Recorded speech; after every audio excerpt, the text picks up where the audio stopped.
بہت شکریہ ابرار صاحب.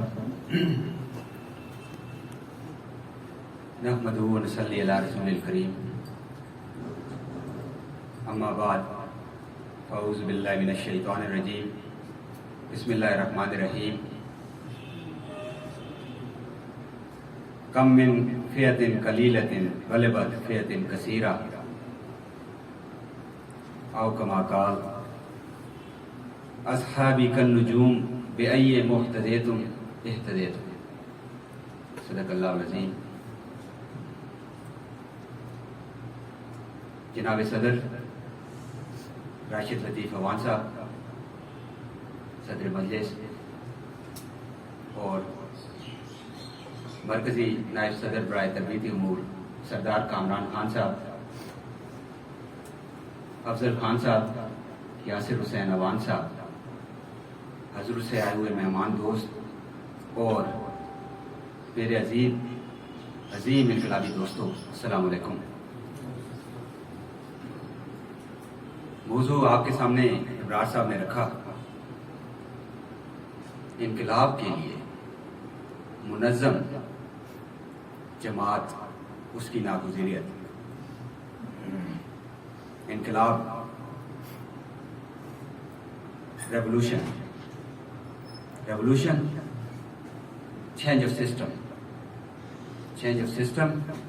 Change of bureaucracy.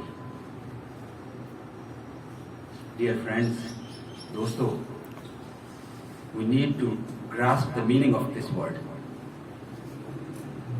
We need to thoroughly understand what it means. انقلاب کیا ہے؟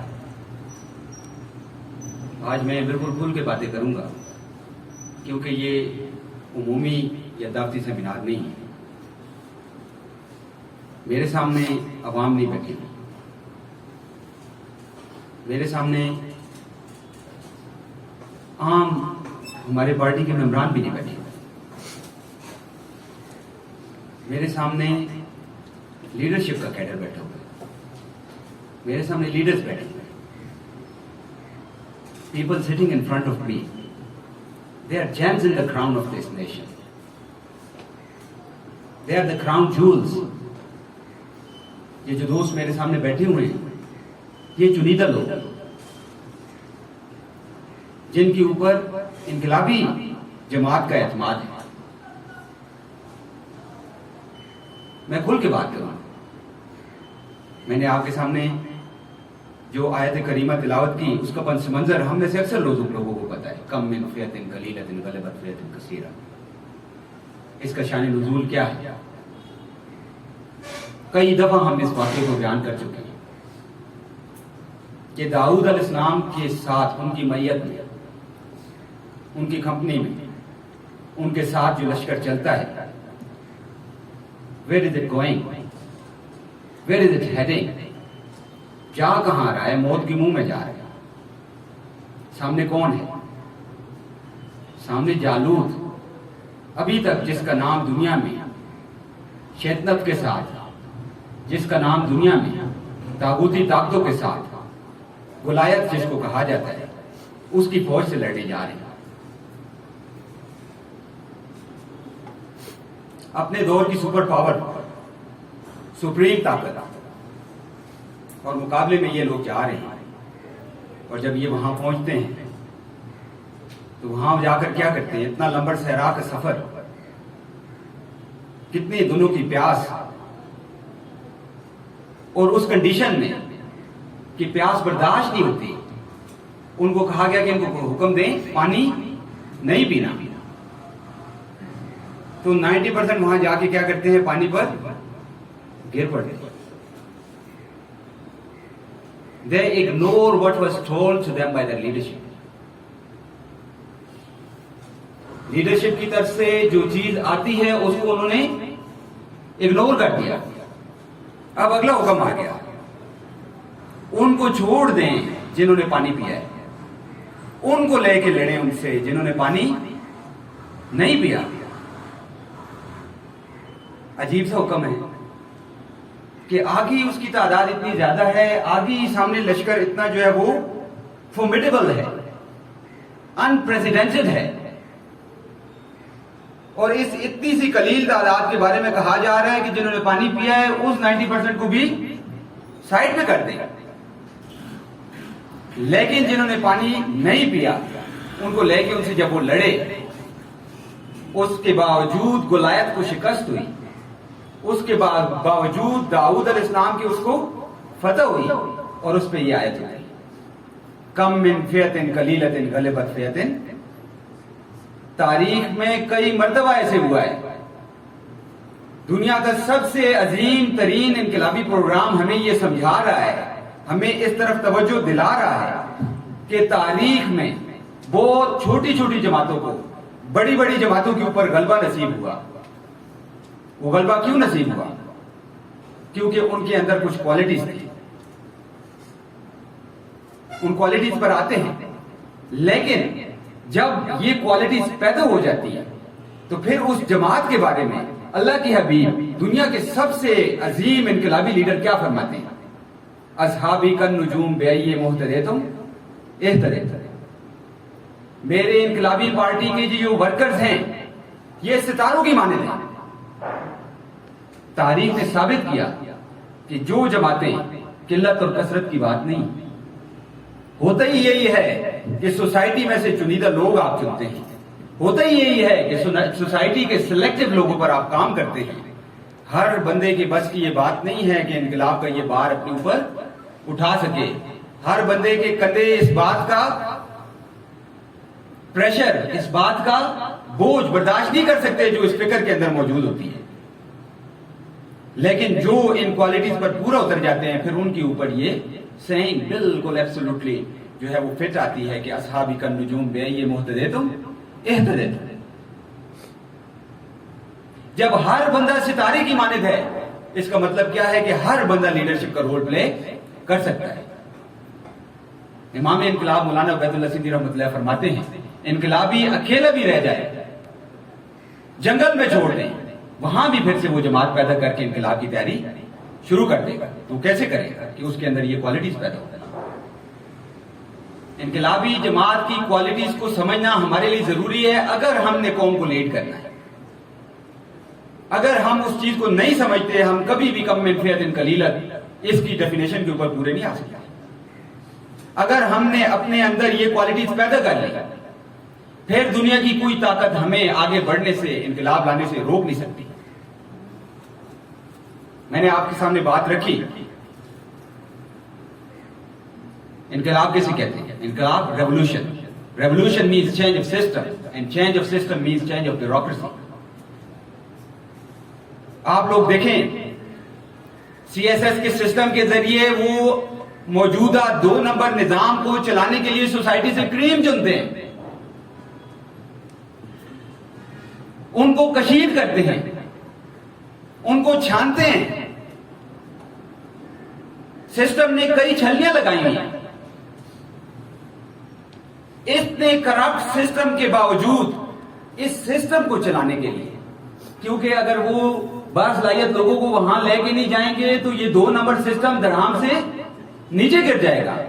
جب وہ اس 2 نمبر سسٹم کو چلانے کے لیے باصلاحیت افراد کو چنتے ہیں, ان کے اندر نظم پیدا کرتے ہیں, ان کے اندر ڈسپلن پیدا کرتے ہیں, ان کو سسٹم کے اندر ایسے کل پرزے کی طرح جوڑ دیتے ہیں کہ پرزہ جب الٹا چلنے کی کوشش کرتا ہے تو ٹوٹ جاتا ہے. تو 2 نمبر سسٹم کے اندر یہ بات جب موجود ہے تو انقلابی جماعت جس نے انقلاب پیدا کرنا ہے اگر وہ اپنی صفوں کے اندر, انقلاب کی صفوں کے اندر ڈسپلن پیدا نہیں کرے گا, دوسری طرف توجہ دیں. ٹھیک ہے وہ اپنا انتظامیہ جو ہے وہ معاملات کرتی رہے, اگر وہ اپنی صفوں کے اندر ڈسپلن پیدا نہیں کریں گے تو اس سسٹم کو چیلنج کیسے کریں گے؟ میرے دوستو, سسٹم کو تبدیل کرنے کے لیے 2 کوالٹیز کا ہونا ضروری ہے. فرسٹ آف آل وہ طاقت پیدا کر لیں جو اس سسٹم کو توڑ سکے, جس میں یہ 2 صلاحیتیں ہوں. موجودہ سسٹم کو جو ظلم کا, جو جبر کا, استبداد کا سسٹم ہے اس کو توڑ سکے. اینڈ سیکنڈلی نئے آنے والے سسٹم کو چلا سکیں. More importantly this is really crucial. System توڑنا اتنا مشکل کام نہیں ہوتا. دیکھیں ڈس آرڈر کریٹ کرنا اٹس ایزی, اس بلڈنگ کو جو اتنے سالوں میں کھڑی ہوئی, اتنے مہینوں میں کھڑی ہوئی, ہمیں ہاتھ میں ہتھوڑے دے دیے جائیں. We have no expertise, absolutely no expertise in building this building, to re erect this building. لیکن ہمارے ہاتھ میں ہتھوڑے دے دیے جائیں, ہم جو ہے وہ 2 دن میں اس عمارت کو گرا دیں گے. تو گرانے کی طاقت پیدا کر لینا پھر آسان ہے. ہمیں ہی کہہ دیا جائے دوبارہ اس بلڈنگ کو ایریکٹ کریں, rebuild this building from the foundation, build the walls, build the roof, build the ceiling, redecorated, ہم کر لیں گے. اسی وجہ سے انقلابی جماعت کے لیے اتنی امپورٹنٹ چیز یہ ہے کہ وہ اس سسٹم کو توڑ بھی سکیں, نئے آنے والے سسٹم کو چلا بھی سکیں. اور یہ سارا کام کرتے ہوئے اس کے اندر انتہائی اعلیٰ درجے کا discipline. Let's start from the beginning, even before the discipline. ان کے اندر اپنے نظریے کا, ہم جو ہے اپنے اسٹڈی سرکل کی کلاسز میں نئے آنے والے نوجوانوں کو یہ پڑھاتے ہیں. آپ کا موضوع نمبر 9 ہے نصاب کا, جس کے اندر انعام یافتہ جماعتوں کی خصوصیات بیان کی گئی. اپنے نظریے کا غیر مبہم 2 ٹو کے بلاک, غیر مبہم اور 2 ٹو کے block, no compromise at all, no compromise with the system, no compromise on your ideology. Clear cut 2 two نظریہ اپنے ایک شریک کو سمجھا دیا جائے اور اس کے اندر نظریے کا رسوخ پیدا کیا جائے. ہم اپنے اندر نظریے کا رسوخ پیدا کریں, اپنے نوجوانوں کے اندر نظریے کا رسوخ پیدا کریں, ایک بندے پہ کام کریں, ایک رجال کار پہ کام کریں, ایک زمین پہ کام کریں. یا ایھا المزمل قم اللیل الا قلیلا ورتل القرآن ترتیلا. رک کے ٹھہر کے نظریے کے ایک پوائنٹ کے اوپر کلیئرٹی پیدا کرتے ہیں. یہ ہماری ڈیوٹی ہے. جس وقت نظریے کے اوپر یہ کلیئرٹی پیدا ہو جائے, دا موسٹ امپورٹنٹ تھنگ یہ پیدا ہو جائے, اس کے بعد سیکنڈ پھر اس نظریے کے اوپر قائم اجتماع کے اندر اعلیٰ درجے کا ڈسپلن پیدا ہوتا ہے. اگر ہم اعلیٰ درجے کی ڈسپلن پارٹی کریٹ نہیں کرتے, فلسفہ کتابوں میں رہ جاتا ہے, فلسفہ ہواؤں میں رہ جاتا ہے, فلسفہ ڈرائنگ روم کے اندر رہ جاتا ہے, فلسفہ just for simple catharsis of our self, اپنی طبیعت کی خوشی کے لیے یہ عادت بن جاتی ہے. آپ ان لوگوں کو بھی دیکھیں, اردو کے شاعر ہیں, شاعری پہ 10 پروگرام کر رہے ہوں گے, فلاسفر ہیں, بیٹھے گپ شپ کر رہے ہوں گے, صبح شام فلسفے ڈسکس کر رہے ہوں گے, کہیں مارکس کو ڈسکس کر رہے ہوں گے, کہیں ہیگل کو کر رہے ہوں گے, کہیں ابن خلدون کو کر رہے ہوں گے, کہیں افلاطون کو کر رہے ہوں گے. یہ ان کی عادت بن جاتی ہے, ان کو اس میں مزہ آتا ہے. لیکن انقلابی جماعت کا ہدف صرف نظریہ سیکھنا اور فلسفہ ڈسکس کرنا نہیں ہوتا, خود کو اس کا چسکا ڈالنا نہیں ہوتا. Not to make yourself addicted to this discussion, just sitting in the drawing rooms and just discussing, that's it. کہ وہاں بیٹھ کے صرف ڈسکس کر لیں, ہضم کر لیں اور خوش ہو جائیں, کچھ محفل کر کے چلے جائیں. یہ عادت لوگ جو ہوٹل پہ بیٹھے ہوتے ہیں یہ ان کو بھی پڑ جاتی ہے. انقلابی جماعت کے ہر ورکر کے سامنے صبح شام اپنا ہدف, اپنا ٹارگٹ, اپنی منزل اس کی نظروں میں ہوتی ہے. اس کو پتا ہوتا ہے کہ ہم یہاں کیوں بیٹھے ہیں. انقلابی جماعت کے صفوں میں ایسے لوگ بھی ہوتے ہیں جن کو انقلاب کی ضرورت نہیں ہوتی, ان کے پیرنٹس ویسے ہی خوشحال ہوتے ہیں. سسٹم کی اس جبر, اس ظلم کا وہ شکار نہیں ہو رہے ہوتے. انقلاب کی طرف ان کو کون کھینچتا ہے, کون ان کو انقلاب کی طرف کھینچتا ہے؟ یہ ان کی فطرت ہے, فطرت اللہ الذی فطر الناس علیہا. ان کی فطرت کھینچتی ہے. وہ معاشرے میں ہوتے ہوئے ظلم دیکھتے ہیں, وہ معاشرے میں ہوتے ہوئے جبر دیکھتے ہیں, وہ معاشرے کا استبداد دیکھتے ہیں, وہ لٹتی ہوئی عزتوں کو دیکھتے ہیں, بکتے ہوئے ایمان کو دیکھتے ہیں, 80 سال کے بوڑھے باپ کو ہاتھ پھیلاتے دیکھتے ہیں. ان کے اندر کا ضمیر, ان کے اندر کی انسانیت, یہ ان کو آواز دیتی ہے, آئیں انقلاب لے کے آئیں, اس ظلم کو برداشت نہیں کریں. صبح شام ہماری آنکھوں کے سامنے سے یہ منظر نہیں ہٹنا چاہیے. ہم یہ کیوں کر رہے ہیں؟ ہم مزے لینے کے لیے یہاں پر اکٹھے نہیں ہوئے, ہم فلسفیانہ موشگافیوں کے لیے یہاں پر اکٹھے نہیں ہوئے, ہم تاریخ ڈسکس کرنے کے لیے یہاں پر اکٹھے نہیں ہوئے. ہمارا مقصد یہ ہے کہ اس انسانیت کو ظلم سے نکالنا ہے. جو معاشرے کے اندر سرمایہ داریت کے مظالم، اس کے مذاہب موجود ہیں، ان کو ختم کرنا ہے. تو نظریے کے بعد ان کے اندر یہ صلاحیت پیدا کر دینا کہ اب اس سسٹم کو توڑ بھی سکیں. اس کے لیے ضروری ہے میرے دوستوں کہ وہ عوامی طاقت کو اپنے ساتھ ملا سکیں. جب وہ عوامی طاقت کو اپنے ساتھ ملانے کی کوشش کرتے ہیں تو یہ سسٹم سویا ہوا نہیں رہتا. It's not a walk in the park. یہ واک ان پارک نہیں ہے. آرام سے گزر جائیں گے، انقلاب آ جائے گا. سسٹم آپ کے رستے میں دسیوں مسائل پیدا کرے گا، ہزاروں مسائل پیدا کرے گا، الجھانے کی کوشش کرے گا، بہکانے کی کوشش کرے گا، بھٹکانے کی کوشش کرے گا، ڈی ٹریک کرنے کی کوشش کرے گا، منتشر کرنے کی کوشش کرے گا، عوام سے کاٹنے کی کوشش کرے گا. الزامات لگیں گے، تقسیمیں ہوں گی، کچھ بھی ہو سکتا ہے. ایک منظم جماعت وہ کیسے ان چیزوں سے نفرت مارتی ہے؟ اس کے لیے قرآن کہتا ہے بنیان مرصوص، سیسا پلائی دیوار، wall of steel. They keep progressing, they keep moving forward, they don't leave a space in there. اپنی صفوں کے اندر وہ خلا خالی نہیں چھوڑتے. ایک گرتا ہے دوسرا اس کی جگہ سنبھال لیتا ہے، دوسرا گرتا ہے تیسرا اس کی جگہ سنبھال لیتا ہے. وہ اپنی صفوں میں خلا پیدا نہیں ہونے دیتے. اعلیٰ درجے کا ڈسپلن کا مظاہرہ کرتے ہیں، اور اس اعلیٰ درجے کے ڈسپلن کا ان کے اندر پیدا ہو جانا، اس پہ آیت آتی ہے کہ کم من فئۃ قلیلۃ غلبت. صلح حدیبیہ کا واقعہ جس کے اوپر فتح مبین کی خوشخبری سنائی گئی، وہ حضرت ابوبکر پوچھتے ہیں یا رسول اللہ کیا یہ اس ڈسپلن کے پیدا ہو جانے کو، حالانکہ کمزور شرائط بجائے کمزور شرائط کے اوپر پارٹی نے معاہدہ کر لیا. کس سے معاہدہ کر لیا؟ دشمن سے معاہدہ کر لیا. دیکھنے والے تو یہ دیکھ رہے ہیں کہ یہ کیا جی، یہ بندہ مدینہ جائے گا تو واپس کریں گے، مدینہ سے بندہ آئے گا تو واپس. آپ مجھے بتائیں کیا انقلابیوں کے، دنیا کی آئیڈیل انقلابی جماعت کے ورکرز کیا لیڈرشپ کے اندر موجود افراد، کیا ان کے جذبہ ایمانی، کیا اس کا جذبہ قربانی کسی ایک فرد کا کہ وہ اپنی جان انقلاب کے راستے میں لٹا دے، اس کے اوپر کوئی شک ہے؟ بیعت رضوان بھی لے چکے ہیں، یہ قسم اٹھا چکے ہیں کہ زندہ نہیں جائیں گے یہاں سے جب تک یہ اپنا جو مقصد جس کے لیے آئے ہیں بدلہ نہ لے لیں. یہاں سے یہ مقصد لے کے جائیں گے. اللہ کے حبیب دنیا کے سب سے بڑے انقلابی لیڈر کی ڈائریکٹ تربیت یافتہ جماعت ہے. کیا ان لیڈر کو شک تھا کہ یہ میرے ساتھ نہیں کھڑے ہوں گے؟ اور دشمن طاقت سامنے منتشر ہے.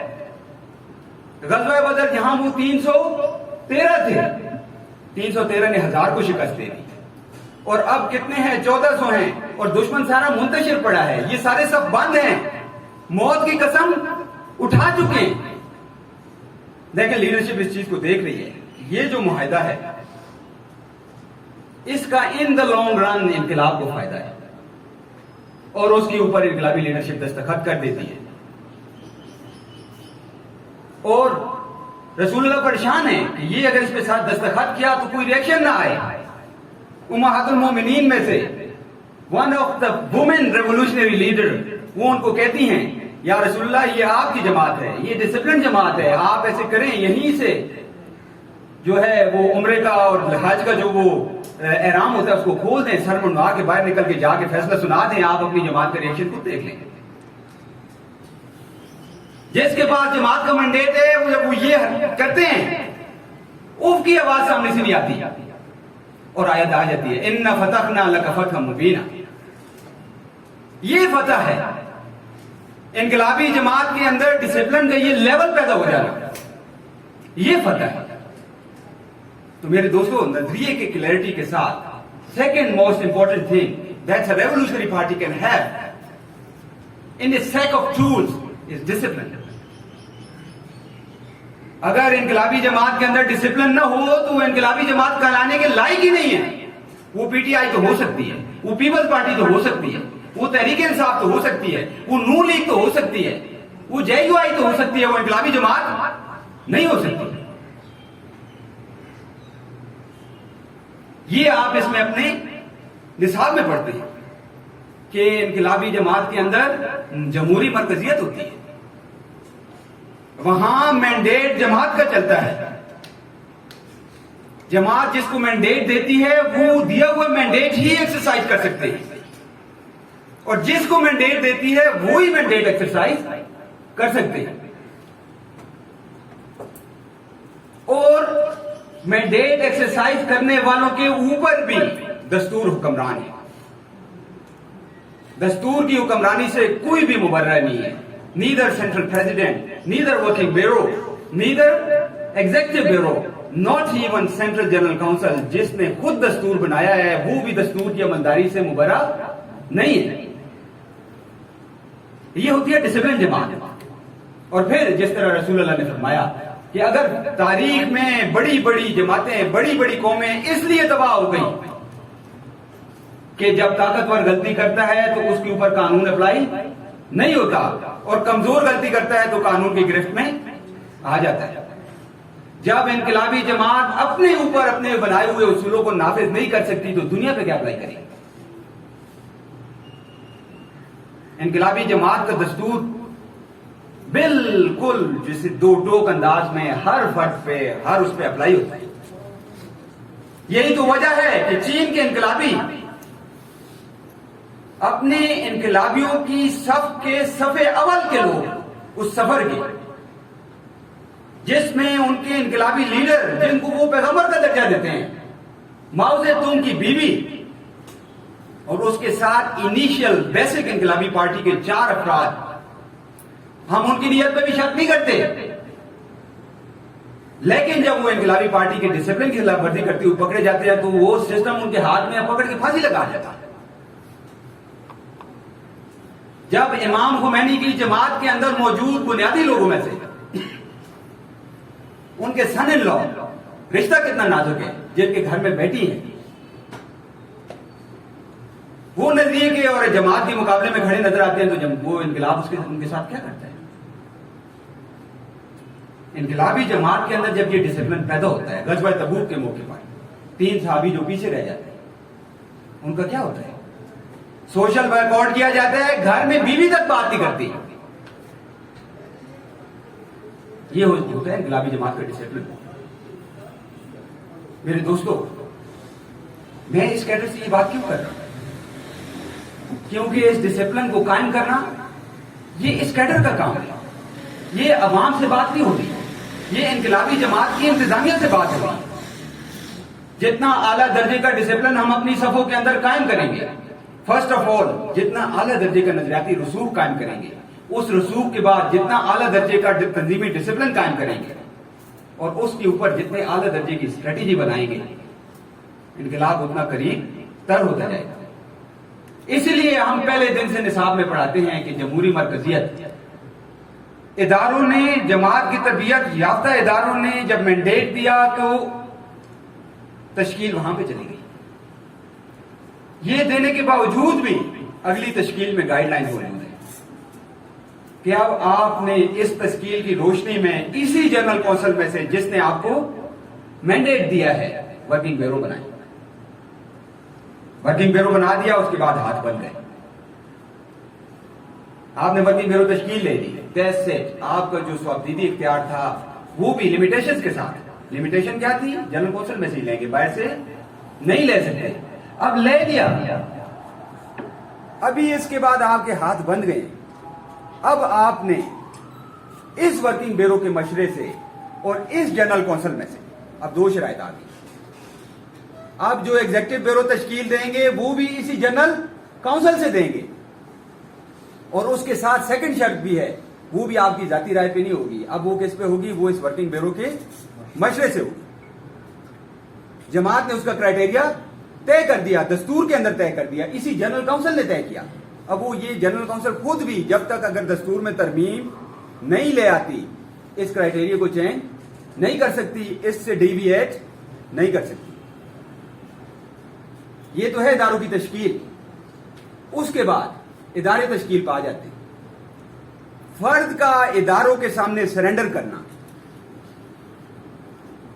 انڈیویجول کا جماعت کے سامنے سرنڈر کرنا، یہ سیکنڈ موسٹ امپورٹنٹ ترین اصول ہے. اگر فرد جماعت کے سامنے سرنڈر نہیں کرے گا تو کیا ہوگا؟